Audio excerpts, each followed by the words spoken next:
Hello, je suis Léna, passionnée de bien-être, mieux vivre et spiritualité. J'ai créé ce podcast pour faire connaître au plus grand nombre des méthodes alternatives pour aller mieux, que ce soit physiquement ou mentalement.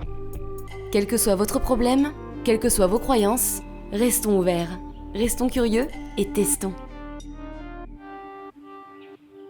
Hello! Voici la deuxième partie sur la voyance avec Marie-Laure Stott. Pour ceux qui n'ont pas écouté le début, je vous conseille de vous diriger vers l'épisode précédent, histoire de tout entendre. Quant aux autres, je vous souhaite une bonne écoute, ça va être encore rempli de bonnes anecdotes. Sans plus attendre, c'est parti!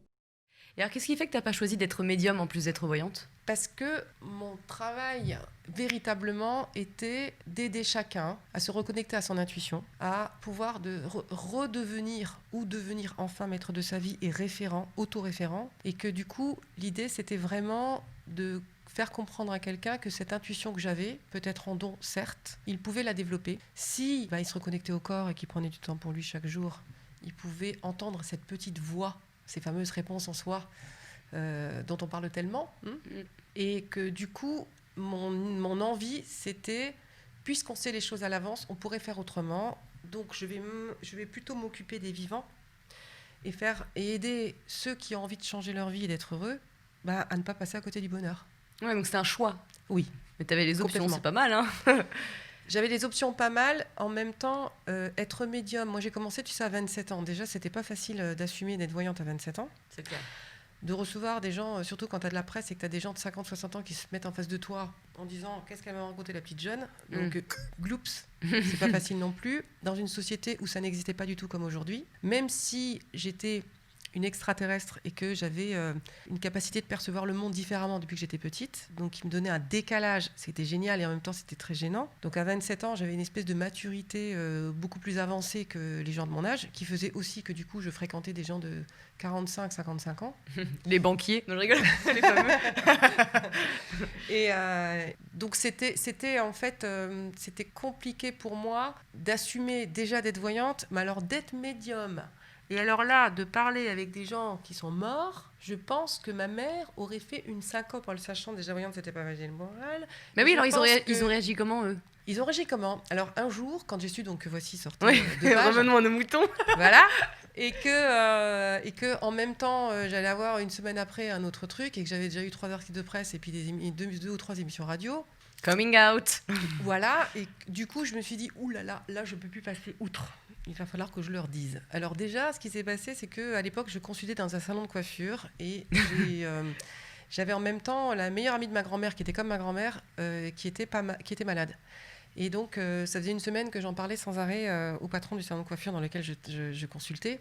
Et il me disait, mais rentre pour la voir. Et donc moi, j'habitais Paris depuis des années et je suis originaire de l'Est. Donc, pour rentrer, entre guillemets, chez mes parents, pour aller chez mes parents, c'est 3h30 de train et tu débarques pas comme ça. Donc, je rentrais une fois tous les mois, mais là, en gros, j'étais rentrée 15 jours avant, c'était bizarre que je rentre. Et même si, je pense, mes parents ne se sont jamais dit que j'étais voyante, ils savaient quand même qu'il se passait quelque chose. Oui, ils l'ont peut-être toujours su un petit peu quand tu voyais justement des choses où tu avais des terreurs nocturnes. Voilà, et du coup, oui, ils n'ont pas pu passer à côté, même si c'était tabou, même si c'était du non-dit, ils le savaient quand même quelque part. Et donc là, je savais que Georgette allait mourir, je le savais. Et donc j'étais paniquée à l'idée qu'elle allait mourir et de ne pas être là et que je ne lui ai pas lui dire au revoir, c'était la grosse panique. Enfin, la panique, et je trouvais ça dingue de ne pas être là. Alors que c'était comme ma grand-mère. Ma grand-mère était décédée plus de 10 ans avant et que j'avais toujours connue depuis petite et c'était ma grand-mère qui partait, quoi. Et donc, je me suis retrouvée en me disant, OK, là, il va falloir que donc la personne dans son coiffure me dit, mais Marie-Laure, rentre. Je dis, mais oui, mais bon, rentre, mais c'est qu'ils vont s'inquiéter et qu'en plus, je vais demander à aller voir Georgette, tout de suite en arrivant, quoi. Et heureusement, le hasard a fait que l'article de Voici sortait la semaine suivante et que là, c'était inévitable, il fallait que j'en parle à mes parents. Et du coup, j'ai dit, je vais appeler mes parents. Donc, j'étais dans le salon de coiffure, devant le miroir, j'appelle ma mère et je lui dis, écoute maman, je rentre ce week-end, ça y est, je vais t'annoncer ce que je fais. Et ma mère me répond du tac au tac, j'espère que c'est pas carte mensienne. Et là, je crois que je me suis répandue en une flaque par terre et que là, j'ai... Et quand j'ai raccroché, et donc je lui dis non, je te dirai tout. Je ne te dis rien maintenant, je te dirai tout quand je viens. Et le patron de salon de coiffure m'a dit, mais t'as fait une tête, qu'est-ce qui s'est passé ? Et je lui dis, ma mère m'a dit ça, et il m'a répondu, les chiens font pas des chats. Et là, je me suis retrouvée avec tous les fois où quand je partais à New York à l'époque où les téléphones étaient encore dans la rue et que ma mère le savait pas parce qu'elle était trop inquiète de savoir que j'allais prendre l'avion et qu'elle m'avait interdit de prendre l'avion et que Bad girl. et que je lui téléphonais en disant comment ça va et que maman me disait ça va, t'es chez toi, oui, et qu'elle me disait c'est dingue, j'ai l'impression que t'es à côté d'un parc, blablabla, et que je regardais autour de moi et je me disais comment c'est mais qu'à l'époque j'avais tellement peur qu'elle sache où j'étais que je sais pas, je m'étais imaginé, j'en sais rien, tu vois, je me l'expliquais même pas, je m'étais même pas dit que ma mère pouvait être voyante. Et du coup, quelques jours avant d'aller dire, donc là, le stress total, tu vois, ta mère qui te dit, j'espère que c'est pas cartomancienne. Et en plus, j'utilise des cartes. Ouais, Tu vois, j'aurais pu être médium autre chose, j'utilisais des cartes, tu vois, l'horreur, quoi. Là, je me suis dit, Donc, j'ai appelé sa plus jeune sœur de 17 ans. Et je lui ai dit, bon, écoute, je peux partager un truc avec toi parce que là, maman est pas au courant et là, il va falloir que je lui annonce un truc. Je suis voyante. Et là, ma tante me dit, enfin, quelqu'un qui prend le relais. Quelqu'un qui prend le relais de quoi ? Bah, de notre grand-mère, donc de mon arrière-grand-mère. Et moi, je dis, ah bon ? Tu déconnes ? Bah oui. Puis comme sa maison a brûlé et qu'on l'a soupçonné d'avoir des livres de magie et compagnie, c'est passé pour la sorcière de la famille. Donc, c'était l'horreur dans notre famille. Mais ta grand-mère, enfin ma mère, donc ta grand-mère, ma mère était toujours fourrée chez les voyantes. Je fais non. Donc j'ai appris, ça. Voilà, donc j'ai appris qu'effectivement c'était déjà dans la famille et que donc, ben voilà, hop, c'était arrivé chez Bibi. Et pas par hasard. Voilà. Ouais. Et effectivement, c'est mon arrière-grand-mère, c'était un truc de dingue. Et c'était la marraine, comme par hasard, aussi de ma maman. Donc, je la voyais très souvent et que voilà. Sauf qu'elle parlait allemand et c'était la mémé Yaya et que du coup, je pense que j'étais très reliée à elle. Et pourtant, je parlais pas allemand quand j'étais petite et que je comprenais quand même tout ce qu'elle disait, tu vois. Mais elle est décédée, j'avais 9 ans. Et donc voilà, donc je me suis retrouvée comme ça, annoncer à mes parents le week-end où donc je rentre. Pour voir Georgette une dernière fois et annoncer le fameux article de presse. Et donc j'avais réuni mes parents dans le salon et donc j'avais les 3 articles ouverts sur la table et prête à envoyer l'émission de radio. Et heureusement, la chance que j'ai eue, c'est que comme je proposais des consultations de voyance avant aux journalistes, j'ai eu franchement une chance de dingue. C'est que pendant 10 ans, j'ai eu une presse vraiment incroyable. J'ai eu des articles, j'ai eu des journalistes, mais vraiment, il y a eu un lien de dingue qui s'est passé entre ces journalistes et moi et entre la consultation qui les a ouverts sur autre chose et du coup l'interview derrière. Ça les rassurait ? C'est pas que ça les rassurait, ça leur donnait un contexte plus humain, plus moins fermé. Elle n'est pas dans son clan. Moi, tout est écrit. Qui c'est celle-là ? Qu'est-ce qu'elle nous a dit ? Et comme ils se sentaient touchés, concernés et que ça leur donnait une lumière, une orientation, une ouverture, un éclairage sur ce qu'ils vivaient ou sur ce qu'ils étaient en train de vivre ou ce qu'ils mettaient en place dans leur vie, ils m'ont vu autrement que la voyante bizarre qui te dit des trucs et que oulala, si c'est un sale événement, tu serres les fesses jusqu'à ce qu'il arrive, quoi. Ouais. Donc j'ai vécu autre chose. Et du coup, ma mère est arrivée au salon où j'avais dit je vais vous raconter, et donc quand elle est arrivée, j'avais un article de presse où j'étais comme ça, les mains devant moi, avec toutes les cartes de tarot devant moi. Donc tu pouvais que comprendre tout de suite ce que c'était. C'était une pleine page, tu vois. Et là, ma mère a dit quoi ? Mais je t'ai dit, je ne veux pas, Marie-Laure, mais non. Et là, j'ai dit, s'il te plaît, maman, est-ce que tu peux juste écouter une émission qui durait, tu vois, une 30aine de minutes ? Est-ce que tu peux écouter une émission et ensuite lire ? Et ensuite, tu pourras me poser toutes les questions que tu voudras, j'y répondrai. Et comme les émissions n'étaient pas du tout ce qu'on avait l'habitude de voir, moi j'ai vraiment été... quand je parle d'extraterrestres, c'est qu'à l'époque, on ne parlait pas de la voyance comme j'en parlais. Et du coup, ça a complètement... switché ? Oui. Et je me suis retrouvée, en fait, à la fin, avec ma mère, donc j'avais, 29 ans à l'époque, avec ma mère qui m'a dit « Viens » sur mes genoux, comme je faisais quand j'étais petite, et qui m'a pris dans les bras et qui m'a dit « Promets-moi une chose, de ne jamais faire de mal aux gens ». Ah, c'est beau. Ouais. C'est le principal, tu me diras. Ouais. Et je lui ai dit, écoute, c'est vraiment mon aspiration profonde. J'ai une seule peur, c'est de faire plus de mal avec des mots qu'avec des gestes. Parce que, ou faire plus de mal avec des mots qu'avec des gestes ou qu'avec une fessée et tout ça, c'est vraiment ce qui me tient le plus à cœur et là où je mets mon attention, c'est ça, de ne pas faire de mal avec des mots. Donc c'était chouette qu'elle me dise ça. Ouais. Et du coup, elle ne m'a plus jamais rien dit. Et ce qui était marrant, c'est qu'elle ne m'a plus... elle me parlait plus de mon activité, on en parlait peu. Quand il y a des émissions télévision, je lui disais à l'avance, elle a regardé, on en parlait derrière. Et puis elle était plutôt contente. Fière de sa fille qui passe à la mais elle télé. ne le disait pas. Mais en tout cas, il y avait une discussion derrière qui était sympa. Quand il y avait des articles de presse, je lui envoyais le magazine, ou je lui ai envoyé le magazine par le mag. Et c'était cool parce que... voilà. Mais elle ne m'en parlait pas quand je venais. On n'en parlait pas du tout. Et c'est à sa mort que j'ai appris que, en gros, elle traballait mon dossier de presse et qu'elle le montrait à tout le monde. Ah bon ? Et qu'elle était super fière, ouais. Je l'ai appris, mais vraiment après. Et ce qui s'est passé quand on a été voir Georgette le week-end, ma mère lui a dit « Tu te rends compte, ma propre fille qui est voyante, mais tu te rends compte, la honte !» Et là, j'ai Georgette qui a regardé ma mère et qui a dit « Est-ce que ta fille, jusqu'à aujourd'hui, a fait des grosses bêtises ?» Et ma mère, elle a dit « Bah non. Est-ce que jusqu'à aujourd'hui, avec toi, ta fille a été gentille et a été prévenante ?» Ben oui. Oui, bon, c'est une ado, nanana, mais oui, Marie-Laure est toujours là, effectivement, elle vient tous les mois, oui.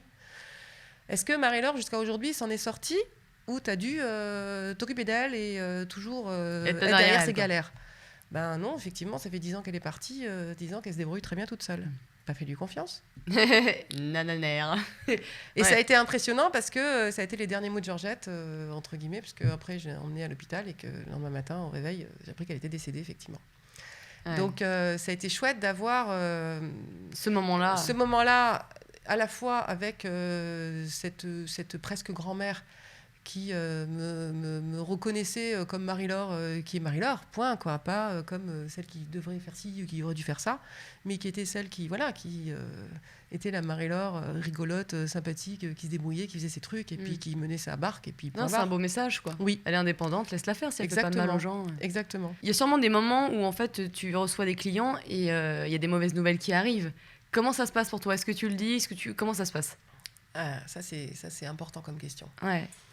Alors, oui, il y a des mauvaises nouvelles qui sont annoncées. C'est la raison pour laquelle j'ai freiné d'ailleurs mes consultations de voyance il y a 5-6 ans, il y a même plus que ça, en 2012-2013, j'ai quasiment arrêté de faire des consultations de voyance parce que j'étais peinée et essoufflée et fatiguée d'avoir des gens en face de moi qui entendaient que des mauvaises nouvelles et qui croyaient que j'allais leur annoncer enfin des bonnes nouvelles et que, en gros, ce qui s'annonçait dans les années qui suivaient... C'était pas mieux. Ah oui, ça doit être horrible.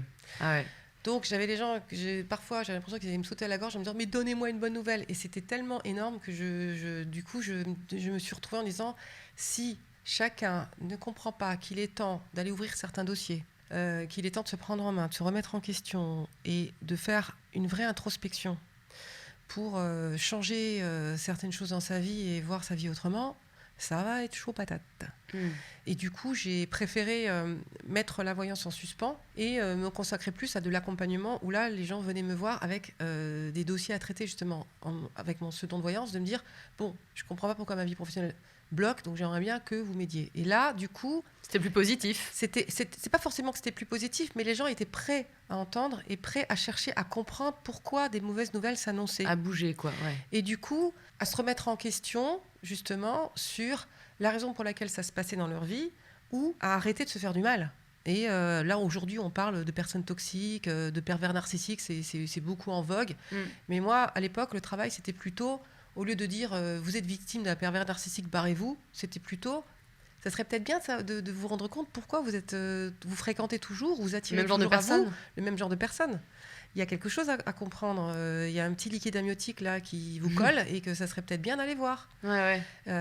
Donc ça a été plus intéressant du coup pour moi, plus nourrissant pour l'autre aussi et moins fatigant surtout, d'avoir des gens qui étaient impliqués et qui avaient envie de comprendre et de prendre en main leur vie, de tenir les rênes plutôt que d'être chahutés au milieu de l'océan et de se prendre des gens tempête et tout. Des gens qui veulent des bonnes nouvelles, mais qui ne veulent pas bouger des fesses pour autant. Quoi. Exactement. Donc maintenant, comment annoncer une bonne nouvelle ? Même que ce soit en voyance ou que ce soit dans un, entre guillemets, coaching où tu fais quand même de la voyance, je suis partie du principe que pendant très longtemps, pendant plus de 10 ans, je ne parlais pas de la santé des gens et je ne parlais pas de la mort des gens. Je me refusais à donner la mort de quelqu'un et à parler de la santé de quelqu'un. Je disais, je ne veux pas, comme je disais...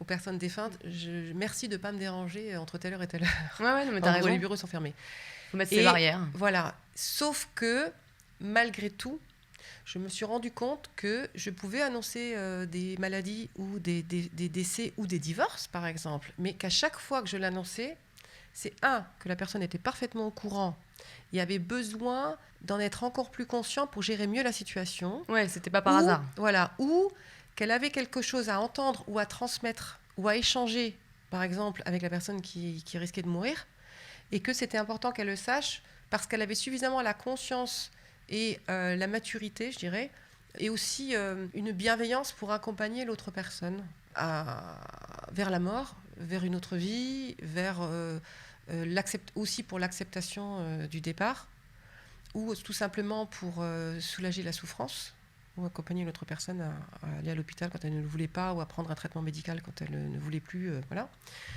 Et donc c'était parce que, quelque part, la personne soit le savait, soit avait besoin de le savoir pour une raison ou une autre, que souvent la personne concernée me disait.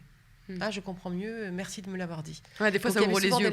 Oui, il y avait souvent des larmes, mais c'était des larmes de délivrance, de le savoir, et pas simplement je me le prends dans la tête et tout ça. Moi, j'ai vécu des consultations justement de voyants, parce qu'au tout début de mes consultations, je me suis retrouvée avec des amis qui me disaient, puisque ça n'existe pas, tu sais, parce que j'ai couru dans les administrations pour savoir comment me référencer. C'était horrible. Les impôts me renvoyaient à la chambre des métiers, qui me renvoyaient à la chambre de commerce, qui me renvoyaient à l'URSSAF, qui me renvoyaient au RSI. Oh, ça a été une galère sans nom quand je me suis installée. Tu m'étonnes. Je sais même pas si tu pensais, enfin, s'ils pensaient que tu étais crédible, non ? Voilà, c'était terrible. Ouais. C'était genre la patate chaude d'aller voir ailleurs, quoi, en gros. Pour vraiment boucler cette idée de est-ce que je donne les bonnes nouvelles ou les mauvaises nouvelles, et surtout les mauvaises nouvelles, comment je fais, c'est vraiment, voilà, quand elles sortent, c'est que les gens sont prêts. Ensuite, il y a aussi une mauvaise nouvelle quand tu as des gens que tu revois régulièrement. La mauvaise nouvelle aussi, tu peux quelque part l'entendre. Alors ça, c'est compliqué à dire, mais je vais quand même oser le dire. Tu l'entends parfois toi aussi en tant qu'accompagnant pour être au courant de ce qui se passe et pour savoir que tu vas préparer la personne à. Donc ça ne veut pas dire que tu caches l'information et que tu dois la dire ou tu ne vas pas la dire. Mais c'est comme si on te l'a donné sous un certain angle et qu'on ne te dit pas encore tout et que du coup, tu ne peux pas le balancer comme ça parce que ça déstabiliserait la personne. J'ai vécu comme ça une expérience justement au tout début de ma carrière de voyante. C'est que les gens autour de moi me disaient, bon, puisque tu ne connais pas et que tu ne sais pas trop comment ça se passe, l'administration, parce que c'était compliqué à l'époque, hein, ils me renvoyaient tous les uns les autres à l'URSSAF, le RSI, la Chambre de commerce et compagnie. On m'a dit, nous on connaît une astrologue qui a une 60aine d'années et qui pourrait t'aider, va la voir. Et donc je me suis retrouvée devant cette astrologue qui devait me donner normalement les techniques administratives pour voilà, des conseils. Et je me suis retrouvée devant quelqu'un parce qu'elle m'a quand même dit, elle demande ta date de naissance. Et je me suis retrouvée devant quelqu'un, donc je commençais à peine depuis 1 an et demi, quoi, en gros. Je venais de commencer, j'étais toute jeune dans le métier. Et elle me dit, j'ai fait votre thème. Donc moi, c'était cool, parce que l'astrologie, j'avais toujours adoré. Donc je lui dis, ah tiens. Et elle commence à me dire, ah, vous avez fait des métiers dans la communication avant, et vous vous débrouillez très bien, vous êtes très bien débrouillé, vous avez très bien gagné votre vie. Je dis, oui, tout à fait. Et là, en revanche, voyante, vous galérez, vous ne devriez pas faire ce métier-là, parce que vraiment, vous n'allez pas du tout gagner ça. Oui, c'est sûr, vous êtes voyante, mais ne faites pas ce métier. Mais comment okay. Non, mais... Alors c'est sûr que passant d'une activité professionnelle que je savais gérer à une activité professionnelle qui démarre en tant qu'indépendante, alors que tu es salarié, c'est clair que les 2-3 premières années, tu gagnes pas du tout la même chose qu'avant. Oui, mais bon, elle n'a pas à te dire, toi tu vas faire ci, tu vas faire ça. Voilà. Quoi. Et là-dessus, donc déjà, je commence comme ça, puis elle me dit, écoutez, vous allez me montrer comment vous tirez les cartes. Bon, moi je dis, ok. Et donc, je sors mes cartes, et donc moi, les cartes, je les ai jamais apprises, entre guillemets, je sais pas la symbolique des cartes. Et elle me dit, ok, donc je commence, je lui parle. Deuxième carte, je retourne. Donc j'ai quand même des cartes devant moi. Ça rassure les gens d'avoir un support. Maintenant, je pense que j'ai plus besoin de le faire. C'est pour ça que j'ai quasiment plus mes cartes. Mais à l'époque, il y avait besoin de ça quand même pour que les gens se disent que c'est les cartes qui parlent. Ouais, parce qu'ils voulaient pas confier le pouvoir. Et puis ça disait le truc là qui vient dans sa tête, d'où ça vient, au secours. Ouais. Je lui parle, une première carte, deuxième carte, troisième carte, et elle me dit, mais non, ça veut dire quoi cette carte ? Je continue à parler. Elle me dit, mais ça veut dire quoi ? C'est quoi la signification de cette carte ? Et je la regarde, je dis, je comprends ce que vous me dites, c'est faux ce que je vous dis ? Elle me dit, non, ça c'est de la voyance. Moi, je voudrais l'interprétation des cartes. Et je lui regarde et je dis, oula, alors là, j'ai aucune idée, je ne connais pas carte relou. Je ne connais pas du tout l'interprétation des cartes. Et elle me dit, oui, mais c'est pas possible, parce que vous comprenez, cette première carte, ça montre le décès de quelqu'un. Et vous n'en avez même pas parlé. Et là, je la regarde et je lui dis, oh, mon Dieu, mais même si je savais, dans les premiers mots que je vous donne, que je vous dis, les premières phrases que je vous dis, vous annoncez un décès dans votre famille, mais jamais de la vie, je vous aurais dit ça. C'est pas concevable pour moi de quelqu'un que je connais pas, de lui, comme ça, de but en blanc, de lui dire « Ah, mais tiens, il y a un décès dans votre famille, là. » Bien sûr. Et là, je me suis retrouvée devant une femme qui m'a dit « Eh bien, moi, je vais vous montrer comment on fait. » Et alors que je venais pas du tout pour consulter, du tout. Ouais. Pour moi, je faisais de la voyance depuis 1 an et demi, j'étais ravie, contente, j'étais à l'aise comme un poisson dans l'eau, je me disais, je fais vraiment le métier que je veux faire. J'avais une vie affective qui était très bien et que j'avais plein d'espoir dans cette vie affective et que je pensais vraiment que ça allait super bien se passer. Tout allait bien en gros dans ma vie. Moi c'était cool, j'étais heureuse, j'étais mais vraiment un petit pinson quoi, je chantais et tout ça. Et là-dessus, elle m'étale. Donc déjà moi j'utilise très très peu de cartes quand je tire les cartes. Voilà. J'en tire 5 ou 6, puis je peux peut-être en retirer, je les étale, donc les voyants comprennent même pas ce que je fais. Mais c'est une sorte de prétexte de toute façon. Donc, oui, donc déjà souvent les voyants ont dit pourquoi vous mettez les cartes comme ça? Je dis je sais pas comment je devrais les mettre. Et donc j'ai essayé d'aller voir des bouquins un jour pour essayer de les mettre, pour moi déstabiliser les gens, tu vois, en essayant de les mettre comme on les met dans les jeux. Au moins prétendre. Ça ressemble à c'est quelque fou chose. d'en arriver à là. Oui. Et du coup, elle commence à me dire oui, alors votre vie affective c'est terminé, mais c'est pas grave, vous allez rencontrer quelqu'un, et puis votre sœur elle va avoir un bébé, et puis votre tante. Et là-dessus, je dis stop. Comment ça, ma vie affective va se terminer? Oui, non, mais c'est pas grave, vous inquiétez pas, il y aura autre chose derrière. Et elle continue à parler, elle me balance comme ça une info derrière, hyper violemment, sans quoi. queue ni tête, sans explication, sans empathie. Moi, j'avais l'habitude de gens qui me disaient quand je sors de votre consultation, j'ai l'impression d'avoir des tonnes de dossiers, mais je suis hyper content parce que je comprends enfin ce qui se passe. Donc, je respire. Et là, c'était un imbroglio d'informations, d'événements qui me concernaient, qui concernaient ma famille, éloignée ou proche, que je voyais, que je ne voyais pas, des amis, ou alors des prénoms de gens que je ne connaissais pas, que j'allais connaître ou que je devais connaître. Et donc je me suis retrouvée, mais alors, devant elle, et quand elle a eu fini, en gros, ma vie, c'était l'horreur qui allait arriver. Ah donc, t'as bien eu l'exemple de ce que tu voulais pas faire. Exactement. Je suis sortie, je suis repartie en vélo parce que je m'étais quand même fait 3 quarts d'heure de vélo pour arriver jusqu'à chez elle. Je suis ressortie et quand j'ai failli me prendre un camion, je me suis dit Marie-Laure, tu t'arrêtes tout de suite. Je me suis arrêtée et là j'ai éclaté en sanglots. Et j'étais au bout de ma vie. Hein. En plus, ça te fait la morale. Donc j'imagine quand t'es jeune, tu te remets en question. Au bout de ma life. Ouais. Et je me suis retournée en disant la catastrophe, le chéri. Et d'un coup, je me suis dit Marie-Laure, t'étais bien en arrivant. Tu demandais rien. On vient de te donner des informations et des événements du futur que tu ne demandais pas, sans aucune explication, qu'on t'a balancé comme ça dans la figure. Et ben voilà, t'as fait l'expérience, comme tu disais, de ce que tu dois surtout pas faire aux autres. C'est une bonne leçon, en fait. Ça a été une très belle expérience, très dure. Même si 2 ans après, oui, j'ai quitté la personne avec qui j'étais, oui. Ah oui, alors on se demandait du coup. Oui. Et merde, elle avait raison. J'ai retrouvé quelqu'un derrière avec qui je me suis mariée, oui. Sauf que vu qu'il n'y a pas eu les explications du dessous, ça a été le carnage pendant longtemps. Voilà. Donc ça, c'est terrible parce que quand vous allez voir une voyante en ayant le sentiment que tout est écrit, qu'elle va vous donner des informations sur vous demain, malheureusement, je suis désolée de vous dire ça, mais ça vous influence, mais fortement. Ça vous influence. Justement, et ça oriente complètement votre manière de faire, votre manière d'agir ou justement de non-agir. Et ça, c'est pas sain. C'est très violent. Ouais, c'est très, très violent. Parce que justement, il y avait une de mes questions, c'était comment savoir si tu as affaire à une bonne médium ou un bon voyant. Alors, on a un bon exemple là, quelque part. Alors, je dirais, si à la fin de la consultation, tu te sens bien dans le sens où tu te dis... Tout ce qu'on vient de me dire, quelque part, je le savais. Alors, ça ne veut pas dire 100% des choses qu'on dit que tu le savais. Mais ça t'ouvre les yeux. Mais que tu sentais bien au fond de toi que si tu es venu, c'est pas par hasard. C'est parce que tu sentais bien qu'il y avait un petit micmac là-dessus, que ça, c'était un peu compliqué, que ce truc-là, ça allait pas se faire, mais t'espérais bien que ça se fasse quand même. Mais bon, bah oui, ça va se faire. Donc, ça conforte, je dirais, quand ça conforte votre intuition, quand ça conforte votre ressenti, c'est que vous êtes en face d'une bonne voyante qui est consciente. Ouais, donc c'est pas souvent ça. Les numéros sur la redoute, voyants, etc. Bah là, c'est carrément autre chose. Ce qu'il faut savoir, c'est qu'un voyant qui met une publicité dans un magazine, il va investir 5 000 €, il va gagner 50 000 € avec son audiotel.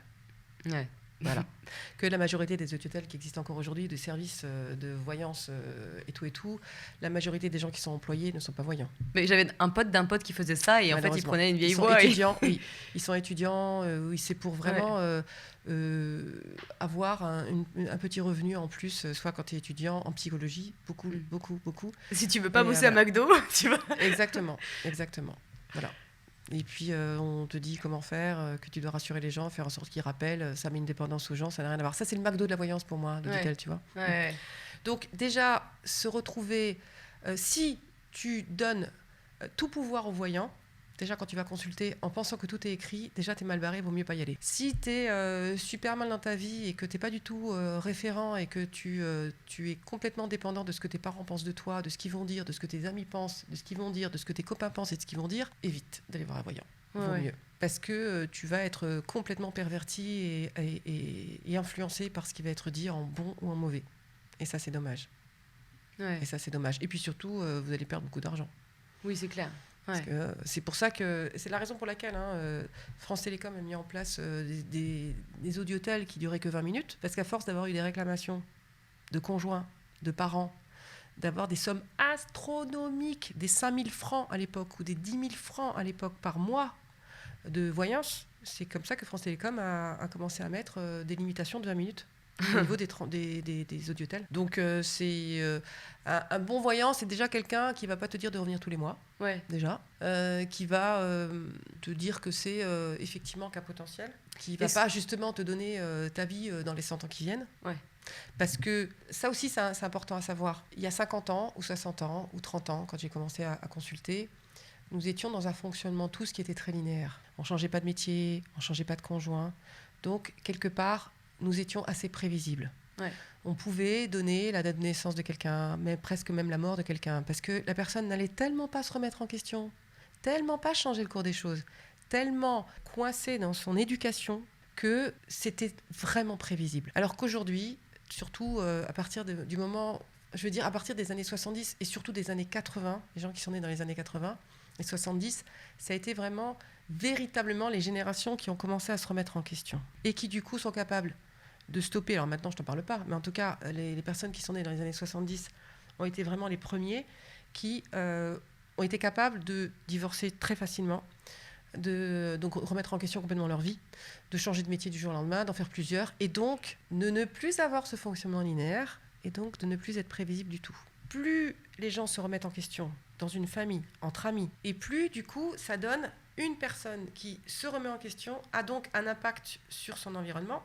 Et si tous les gens dans l'environnement se remettent en question, mais tu ne peux plus rien du tout prévoir.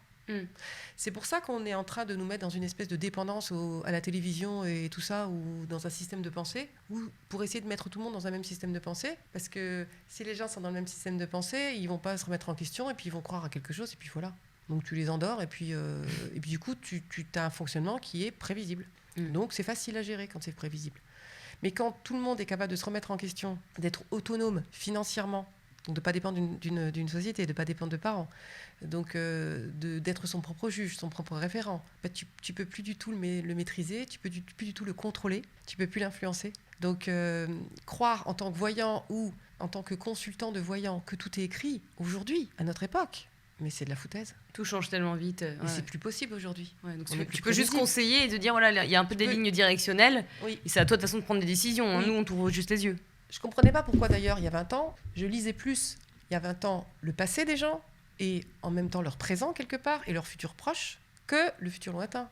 Je me disais, mais pourquoi ? Tu vois, je me disais, mais pourquoi aux gens je leur donne l'année qui vient, les 3, 4 ou 5 années qui viennent ? Pourquoi je ne leur dis pas dans 30 ou 40 ans ce qui va se passer ? Et un jour, je me suis retrouvée, moi, avec des insomnies, à me dire, mais je ne comprends pas pourquoi ça se passe comme ça dans ma vie. Mais qu'est-ce que j'ai fait ? Qu'est-ce qui se passe ? Mais je ne comprends pas. Et je n'arrivais pas, c'est avant le Reiki, je n'arrivais pas à comprendre ce qui était, pourquoi j'avais autant de catastrophes et de difficultés dans ma vie. Et là, je me suis retournée en disant, si seulement je connaissais un voyant comme Marie-Laure, comme moi, mais qui ne me disent pas dans 10 ans, parce que je ne veux pas savoir, je ne veux pas être influencée. Je veux juste connaître là, pourquoi ça bloque, qu'est-ce qui se passe, qu'est-ce que je n'ai pas vu. Et d'un seul coup, je me suis retournée en disant, mais c'est ça que je fais en fait. J'aide les gens à gérer leur présent et à pouvoir avoir une mainmise, entre guillemets, et pouvoir être les décideurs, entre guillemets, dans leur vie future proche. J'adore le terme, la voyance du présent. Je trouve que c'est super. Ben oui. Ouais. Et à partir du moment où j'ai compris ça, ça a été dingue parce que les difficultés se sont arrêtées le lendemain. Enfin, ça, c'est allégé, j'exagère, mais comme par hasard, tu sais, c'est comme si on m'avait collé tout ça pour me dire, bon, là, tu as un truc à comprendre parce que tu t'en veux, tu penses que tu n'es pas une bonne voyante parce que tu ne vois pas dans les 50 ans ce qui se passe, tu vois juste un présent proche. Mais du coup, mon travail, effectivement, est beaucoup plus tourné vers comprendre son passé que connaître son futur. Même si je vois le futur, mais c'est inintéressant puisque tu peux le changer. Ouais, mais en comprenant ton passé, tu peux influencer ton futur. Oui, à fond. Tu sais, ça aussi, ça a été quelque chose d'important dans mon métier, c'est que j'avais des gens en face de moi en consultation et je passais leur temps à les dire, en fait, vous êtes deux. Je pourrais vous couper en deux parties. Il y a une partie qui a 2, 3, 4, 5, 6 ans, qui est comme ça, comme ça, comme ça. Et je décrivais tout un état de la personne. Et il y a une autre partie de vous, qui est adulte. Et alors là, j'avais quelqu'un peut-être de 40 ans en face de moi, et je disais, qui a 50 ans, et qui fonctionne comme ci, comme ça, comme ça, comme ça, comme ça. Et ça, c'est l'héritage paternel, ça, c'est l'héritage maternel. Et là, les gens me disaient, non mais c'est impressionnant, parce que quand vous me décrivez l'héritage paternel et tout, vous me décrivez des comportements de ma mère, et là, des comportements de mon père. Je dis, ben oui. Oui. Et ce que vous me dites de moi, alors soit les gens pleuraient en me disant, ouais, j'étais ça, mais je suis plus du tout ça, j'ai complètement oublié tout ça chez moi, effectivement. Ouais, je comprends mieux pourquoi je suis pas bien aujourd'hui, parce que toute cette créativité, je l'utilise plus du tout, alors que quand j'étais petit, j'adorais mettre la main dans la terre, fabriquer des trucs et tout. Ou des gens qui me disaient, bon alors là, vous me parlez de moi de mes 6 ans, je n'ai aucun souvenir de moi avant mes 7 ans. Et ça me semblait incroyable que les gens n'aient aucun souvenir de leur enfance. Alors que moi, je me souviens de choses dans la poussette. Donc j'avais des gens en face de moi, j'avais une partie enfant qui était leur nature profonde, dont ils ne se souvenaient plus, ou qu'ils regrettaient d'avoir perdu, ou de ne plus être. Et une autre partie qui était en quelque sorte une personnalité, c'est un fonctionnement, différents fonctionnements qui étaient collés les uns aux autres et qui étaient fabriqués en copiant les parents, en copiant d'autres choses, et qui étaient... voilà, ils avaient construit une espèce de personnage qui était très éloigné de leur nature profonde, et qui du coup, forcément, j'avais l'impression d'avoir des gens qui étaient déguisés, et que le déguisement craquait de tous les côtés, et que du coup, ça n'allait plus. Ça n'allait plus. Ouais. Et donc ça a été aussi... incroyable dans toute cette décennie, cette première décennie en tant que voyante, c'est que je me suis rendu compte que nous étions quelque part des imposteurs. On était déguisés en personnages brillants, intelligents, dans une réussite, ou alors des bouffons. Enfin bref, on n'était plus du tout ce qu'on était au départ, et que justement cette voyance, ce don, me permettait de bien différencier la nature profonde d'un individu de la personnalité qui avait été construite. Par protection ou par mimétisme. Exactement. Par protection pour éviter d'être malheureux. Mais malheureusement, qui les avait éloignés de leur nature profonde et qui, du coup, les avait amenés à vivre une vie qui n'avait rien à voir avec ce qui les rendait et ce qui pouvait les rendre heureux. Et donc, forcément, ils ne pouvaient pas se sentir bien. Parce que c'est ça, en fait. Les gens qui venaient me voir, j'avais pas des gens qui consultaient et qui étaient super mal, comme ce qu'on peut dire de la clientèle de voyance. C'était plutôt des personnes qui se posaient des questions et qui se demandaient pourquoi, avec tous les efforts, pourquoi, alors qu'ils avaient une maison, un mari, des enfants, un chien et tout, pourquoi il y avait un vide ? Pourquoi ils ne s'éclataient pas ? Un manque de sens. Oui. Pourquoi ils avaient l'impression, d'un gros manque dans leur vie, d'un truc qui ne matchait pas, d'un ennui, tu vois ? Alors qu'ils pouvaient se payer ce qu'ils voulaient, alors que, ils avaient un conjoint, des enfants mignons, qui travaillaient bien à l'école. Pourquoi ça allait pas ? Pourquoi ils changeaient de vie tout le temps ? Pourquoi ils déménageaient tout le temps ? Pourquoi ils se séparaient alors que ça allait bien, puis que soudainement ça allait plus ? Ça fait un peu un travail de psy x10, quoi. Sauf que le travail de psy, c'est ça. Quand je vois ce que sont capables de cacher les gens, dans une consultation de voyance, qu'au bout de... Tu vois, quand je me souviens aussi, quand je disais à certaines personnes, il n'y a pas un petit souci à régler avec un tel, ça va avec vos parents ? Ou alors tu sais que ça va être un gros point, donc tu poses la question. Tu ne vas pas dire directement, je vois qu'avec vos parents, c'est pas la bonne entente en ce moment, nanana. Tu sais que c'est un petit sujet touchy, donc tu vas dire, ça va en ce moment avec vos parents ? Tu laisses l'autre ouvrir la porte, parce que sinon tu sais si c'est un sujet sur lequel tu peux rentrer ou pas. Ah oui, ça va très très bien. Ah oui ? Donc tu peux pas, tu t'essayes de rentrer et tout ça, tu vois que tu peux pas. Et quand la personne elle vient te voir au bout d'1 an ou 2 ans et que d'un seul coup tu as le dossier qui sort et que là tu as la personne qui s'effondre quand tu lui dis les choses et qu'elle les entend enfin en disant ouais c'est la catastrophe, ça va pas du tout. En fait le comportement qu'ils ont avec moi, ce qu'ils me demandent de faire. Et là que tu te rends compte que pendant 2 ans la personne a fait bonne figure et qu'elle t'a dit que tout allait bien, qu'elle adorait ses parents, que ses parents ont toujours été sympas. Et quand tu sais ce qui s'est passé et quand enfin tu le dis et quand toi tu le sais aussi, qu'il y a eu de la maltraitance, qu'il y a eu des choses pas jolies, et que la personne elle te dit ah oui mes parents sont super aimants, ils sont adorables avec moi. C'est un peu un malaise. Ouais. Et ça c'est tu vois ça c'est des choses du coup tu te dis les psys oui, mais quand tu vois ce que tu leur caches et qu'en gros tu t'assois, t'écoutes l'autre parler et quand tu vois aussi des gens qui reviennent te voir 1 an, 2 ans, 3 ans qui vivent la même chose et qui te ressassent les mêmes trucs une fois que t'as parlé qui te laissent même pas parler et qui ressassent leurs histoires. Et que tu es là, t'écoutes, et puis ils peuvent te raconter les mêmes histoires pendant perpète. Moi, j'ai des personnes qui m'ont dit, mais en une séance, j'ai fait 10 ans de psychanalyse. J'ai appris plus en une séance qu'avec mon psy depuis perpète. Donc ça, c'est autre chose. C'est autre chose parce que tu te retrouves à aller visiter la vie de la personne, son passé, son présent et son futur, mais tu le visites pas en étant dans la tête de la personne, pas en étant dans ses traumatismes, dans ses blessures et dans sa mémoire. Tu le visites en n'étant pas dans l'affect. T'es observateur, t'es pas juge, t'es neutre, t'es complètement objectif. Alors que la personne, quand elle va parler de son passé, elle est tellement bousculée ou elle a tellement fait de blackout sur son passé que c'est compliqué de refaire l'histoire ou c'est compliqué quel est le vrai fil conducteur de ce qui s'est passé. Donc c'est tout un travail de minutie et c'est souvent un travail de longue haleine quand tu as quelqu'un justement de pouvoir reconstituer l'histoire et de pouvoir avoir l'histoire qui arrive. Pareil, quand tu disais est-ce que tu te concentres ou quel est l'état spirituel dans lequel tu te mets, j'ai toujours demandé à ne donner à la personne que ce qu'elle peut entendre.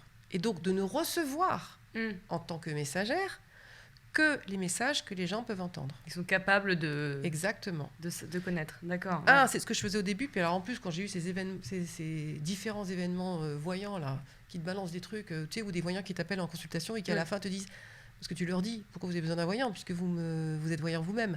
Oui, mais bon, parce que quand même, on n'arrive pas à voir les choses, mon œil. Mais qui à la fin de la consultation ne peuvent pas s'empêcher de te dire, ah au fait, puis boum, qui te balance un truc, alors que toi, t'es complètement ouvert sur l'autre, t'étais venu pour faire une consultation pour l'autre et t'es pas du tout dedans et que tu te prends...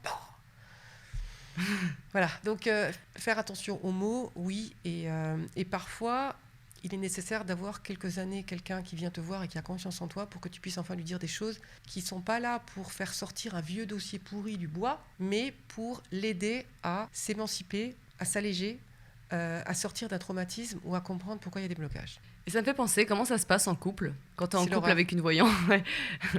Niveau de confiance, tu dois avoir peur, tu dois devenir un petit peu parano, je pense, non ? Alors, c'est l'horreur pour plusieurs raisons. Parce que effectivement, tu te dis que l'autre peut savoir ou que l'autre sait. Donc, si t'es pas très clean, si tu as l'intention de tromper l'autre, malheureusement, voilà, c'est ce qui m'est arrivé un jour. C'est que d'un seul coup, il dit Franck me trompe. Et que là, tu l'appelles, lui dis qu'est-ce qui se passe ? Mais rien du tout, rien du tout. Là-dessus, tu lui balances le truc. Bon, en fait, tu me trompes depuis quelques semaines avec. En plus, je la connais. En plus, elle est à côté de toi en voiture. Tu vois le truc ? L'horreur. L'horreur. Et là, t'as le mec en voiture qui te dit Attends, je m'arrête, je vais faire un accident parce que. Attends. Ah, c'est compliqué. Ouais, même si tu te protèges et que tu veux pas recevoir les informations, tu les sens quand même. À un moment donné, quand tu te retrouves, toi, bafoué par l'autre, Bah, et que l'autre est en train de te faire un plan à l'envers, heureusement, tu reçois l'info. Merci l'univers.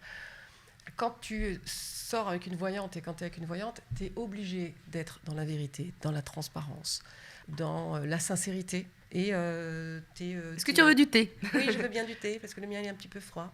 Tu peux pas planquer les choses. Donc pour ça, c'est compliqué. Ce qui est aussi compliqué, c'est que comme en tant que voyante, tu perçois ce qui va arriver dans la vie de l'autre. Par exemple, tu as un chéri ton chéri, il vit une vie professionnelle et tu sais qu'il va se faire laminer et qu'il va se faire mettre dehors. Mais lui, il voit rien du tout. C'est pas évident.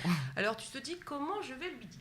Alors tu tentes des petites bon courage, approches. ouais. Voilà, tu tentes des petites approches et tu lui dis chéri, ça serait bien que tu mettes des petits trucs par écrit de ce qui se passe là au boulot et nanana. Ouais, mais non, je ne vais pas m'emmerder, je ne vais pas perdre du temps, blablabla. Ouais, mais non, mais qu'est-ce que tu me racontes ? Laisse-moi gérer, chérie. Ok, d'accord. Écoute, j'ai une copine RH, tu veux pas la rencontrer pour parler un peu boulot ? Bah pourquoi je parlerais boulot ? Ok. Et puis là, tu as la première lettre qui arrive.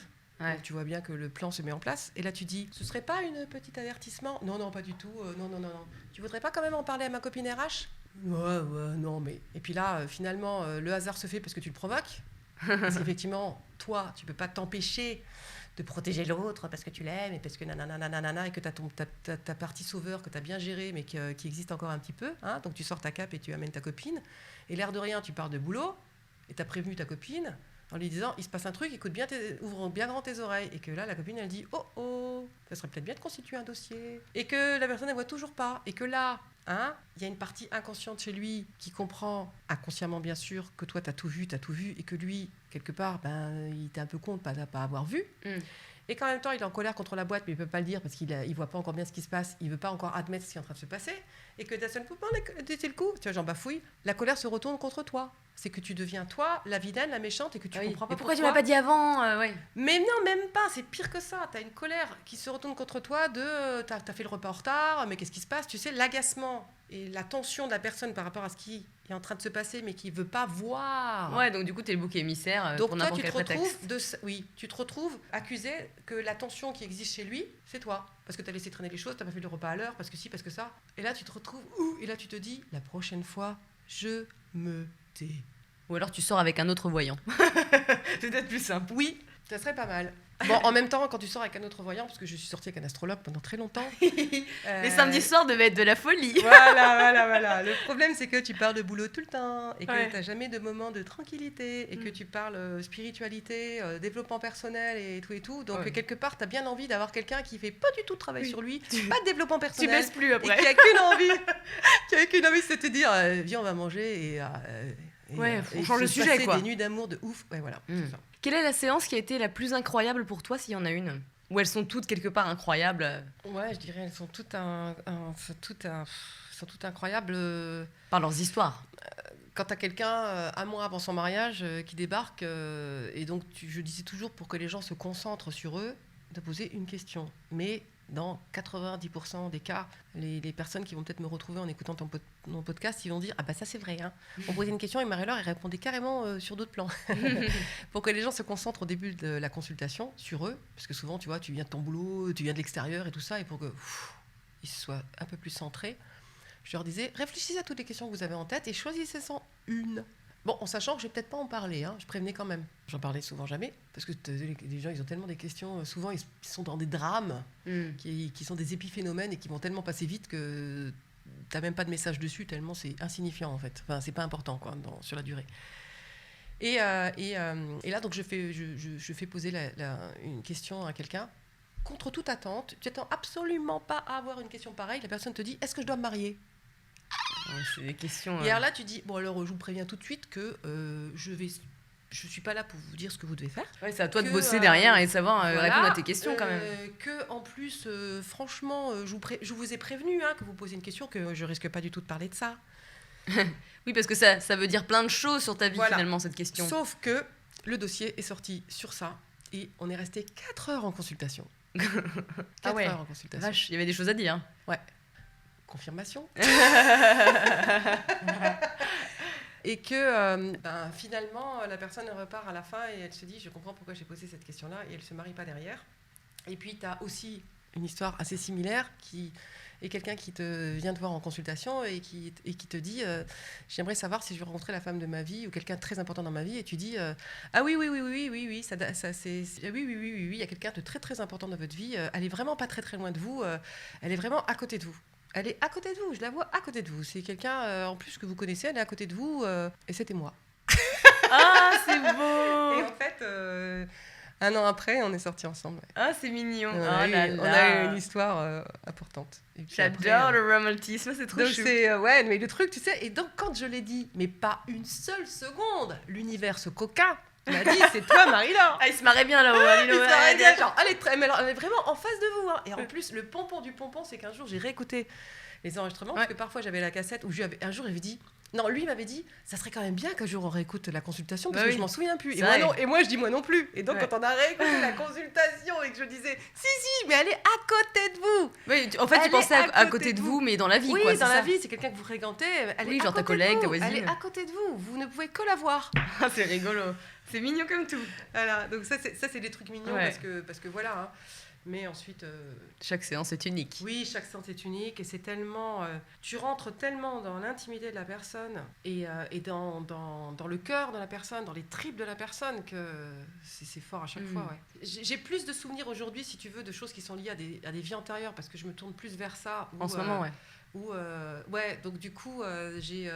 et comme en plus j'ai tellement décidé d'aller dans les annales akashiques, mais pour aller voir les vies heureuses et pas toujours pour travailler les dossiers. Oui, c'est ça. Aussi, aller voir un petit peu les choses heureuses et les dons et les talents que nous avons eu dans notre vie qui pourraient nous servir dans cette vie, que c'est beaucoup plus agréable et j'ai plus envie de me souvenir de ça parce que déjà c'est des choses qui ont existé avant et qui ont été heureuses et qui en plus, comme tu vis en même temps les trucs comme si on t'avait transporté dans une autre époque et que tu étais vraiment là et que tu voyais la scène en live.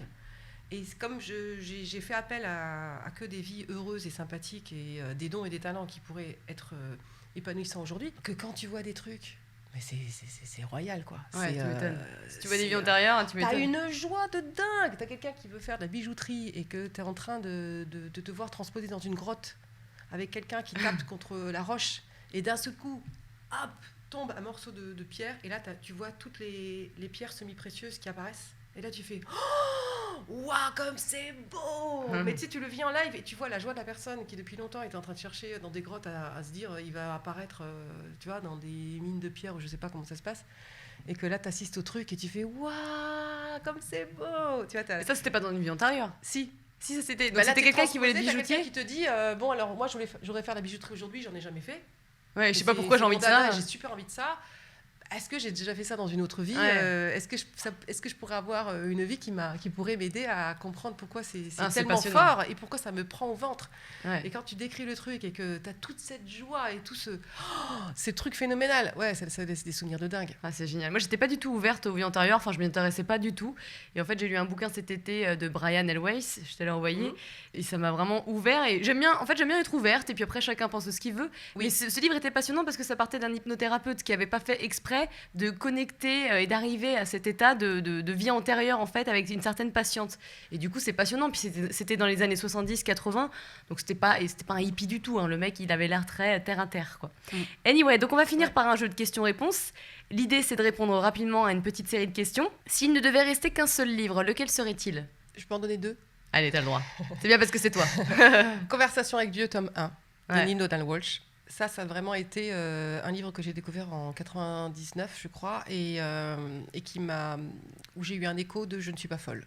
Hmm. Je ne suis pas la seule à penser comme ça.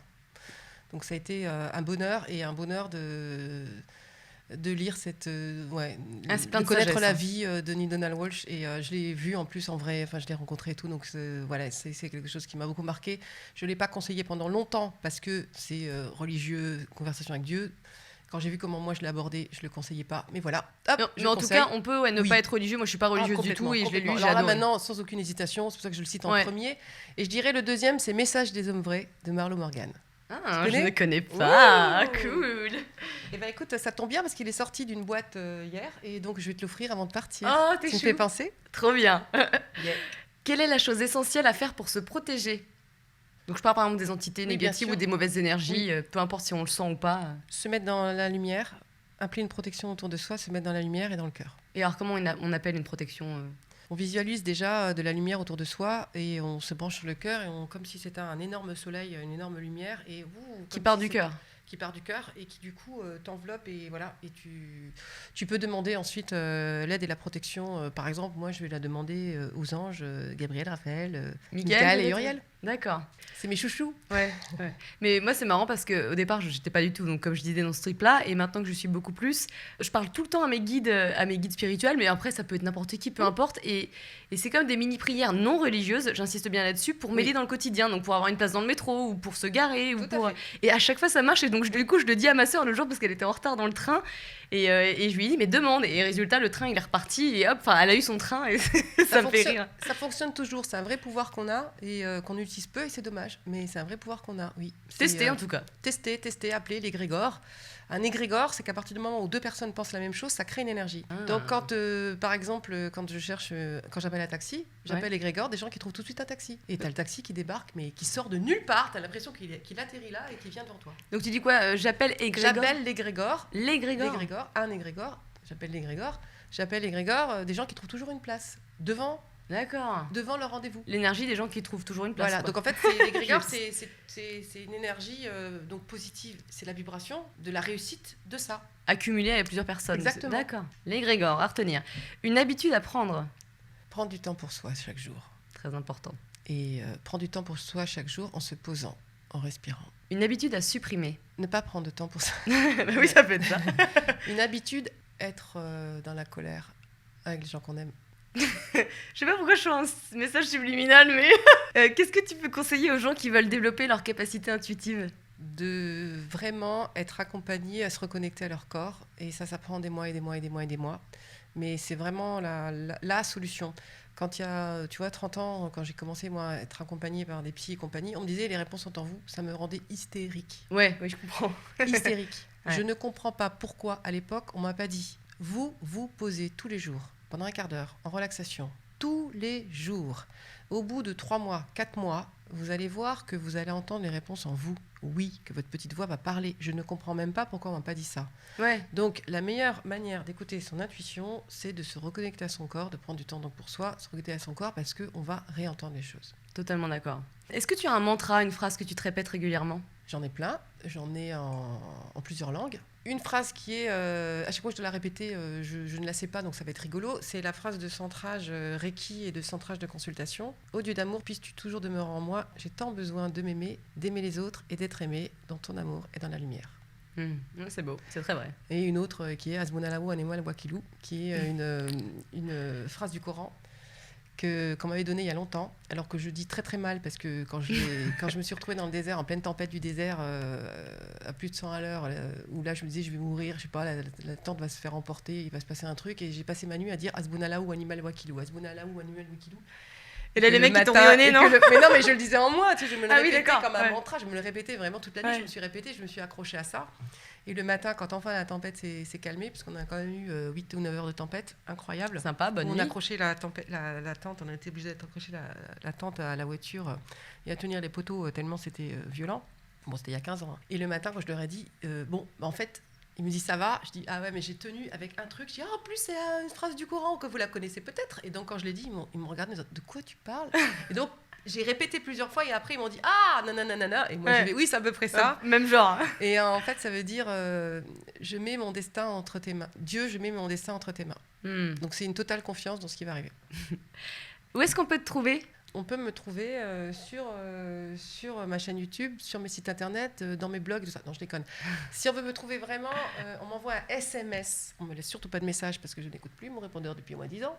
Donc, sur ton site, du coup, non ? Sur quel site ? Oui, sur les sites stonemarylor.fr, sur ma chaîne YouTube, Marie-Laure, coach de vie, superviseur Reiki, parce que je mets même plus le mot voyante. Mais néanmoins, c'est rigolo qu'on se voit aujourd'hui et qu'on fasse cette interview autour de la voyance parce que j'ai eu le message il y a quelque temps que je devais réassumer réellement mon état de voyante autrement. Parce que ça a été ça aussi, hein, tu vois, au début, ça a été la voyante alternative. Parce que quand les gens me disaient, mais vous êtes voyante ? Ou alors, ou moi qui me disais, mais je ne suis pas voyante, il fallait que je trouve un autre terme, c'était compliqué. Donc je me suis retrouvée au début des années 2000. D'abord, c'était voyante alternative. Ensuite, ça a été coach intuitif, qui est beaucoup repris aujourd'hui. Et ensuite, voyante autrement. C'est bien. Et puis du coup, le terme que j'ai trouvé le plus approprié, que j'ai inventé et déposé à l'UNPI en 2005, c'était coach de vie. Voilà. D'accord. Parce que pour moi, je suis accompagnant de vie. Ouais. Et dans le coach de vie, parce que j'avais même déposé en mettant le chiffre 2, c'était la vie passée, la vie future, la vie d'autre vie et la vie dans cette vie. Et c'était vraiment le lien, le médium, c'est ça. Hein, le terme médium n'est pas forcément relié qu'à la voyance et qu'à celui qui fait... mais c'est un lien entre deux mondes, entre deux choses. Et donc, je suis vraiment le lien entre quelqu'un qui est dans la conscience, qui veut comprendre sa vie pour pouvoir prendre en main sa vraie vie, entre guillemets. Eh ben merci Marie-Laure. Merci à toi Léna, j'étais ravie et j'espère que ça servira à tous ceux qui vont écouter. Eh oui, qui à mon avis vont se sentir concernés.